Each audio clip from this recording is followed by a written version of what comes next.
on the edge of Sector 7, where scrapyards sprawled across an arid, metallic wasteland. 16-year-old Jace worked tirelessly to repair the battered mechs and speeders brought in by scavengers. His family had long since disappeared, leaving him to eke out a living with nothing but a sharp mind and a knack for fixing broken things. Jace was a nobody, a quiet boy with grease-stained hands and a dream of building something that could take him far from the bleak scrapyard he called home. He didn't believe in destiny or miracles. That is, until the day he found the dragon. The discovery happened by chance. Jace had taken a shortcut through the scrapyard, searching for usable parts when he heard the faint hum of energy coming from a buried pile of debris. He pushed aside the twisted metal and shattered circuits until his eyes widened in disbelief. There, chained and barely alive, was a dragon. Not a mythical beast from old Earth legends, but a sleek, biomechanical creature with shimmering black scales that glowed faintly with iridescent blue lines.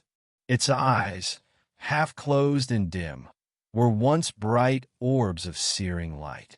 Jace froze. What? The dragon, weak but conscious, lifted its head slightly. It growled a low, mechanical sound that sent vibrations through the ground. Jace raised his hands. Whoa! Easy there. I'm not here to hurt you. The dragon's gaze softened, as though it could sense Jace's intentions. The chains around its body crackled with a faint electric current, pinning it to the ground. Its wings, majestic even in their broken state, twitched weakly. You're trapped, Jace muttered, kneeling beside the creature. His eyes traced the chains to a control module embedded in the ground nearby. He recognized it immediately, Zyrek tech. The Zyrek were notorious across the galaxy for enslaving powerful creatures like this dragon to serve as war machines. They'd likely abandoned this one when it became too damaged to use. I can help you, Jace said, more to himself than the dragon. He studied the control module, his mind racing. But if I cut the wrong line, it could fry both of us. The dragon let out a soft, rumbling sound, almost like trust. It took hours, but Jace finally managed to disable the control module and break the chains. As the final restraint fell away, the dragon's glowing eyes flared to life. It rose slowly, towering over Jace, its wings unfurling in a display of biomechanical magnificence. Jace stepped back, his heart pounding. You're free now. The dragon lowered its head, staring at him with an intensity that made him shiver. For a moment, Jace thought it might attack him. Instead, it let out a deep, resonant roar that seemed to shake the very ground beneath them. Then it did something he hadn't expected. It bowed. You're welcome, Jace said, his voice trembling with a mix of awe and confusion.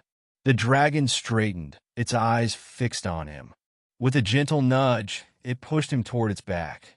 Wait, Jace stammered. You want me to? Ride you? The dragon growled softly, as if to say yes. Flying on the dragon was unlike anything Jace had ever imagined. The wind roared past him as the scrapyard disappeared below, replaced by endless skies streaked with the warm hues of a setting sun. He held on tightly, his mind racing. Where were they going?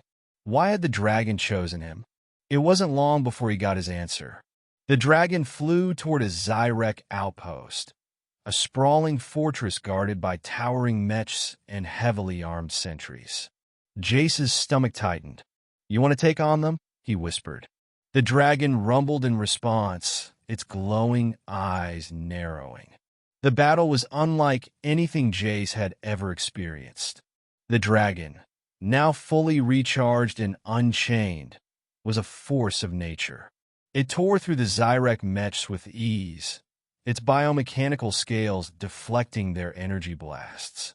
Jace, clinging to the dragon's back, realized he wasn't just a passenger. The dragon seemed to respond to his thoughts, adjusting its movements and attacks as though they were connected. "Go for the power core," Jace shouted, and the dragon dove toward the heart of the fortress. Together, they unleashed a devastating assault, reducing the Zyrek outpost to rubble. The remaining Zyrek forces fled, their war machines no match for the fury of the freed dragon. As the dust settled, the dragon landed gracefully in the ruins of the outpost. Jace slid off its back, his legs shaky, but his heart racing with exhilaration. The dragon lowered its head, pressing its nose gently against his chest. "You're welcome," Jace said, smiling. "But what now? Where do we go from here?" The dragon rumbled softly, its glowing eyes filled with an unspoken bond. Jace realized then that they were no longer just allies, they were partners. News of the battle spread quickly. Across the galaxy, tales of a humble human mechanic and a majestic dragon defeating the Zyrek outpost sparked hope in oppressed colonies. Jace and the dragon became legends, symbols of defiance against tyranny and proof that even the smallest, most unassuming individual could make a difference. As they soared into the endless skies, Jace couldn't help but grin. He'd gone from a nobody in a scrapyard to the ally of a dragon, and together they were unstoppable.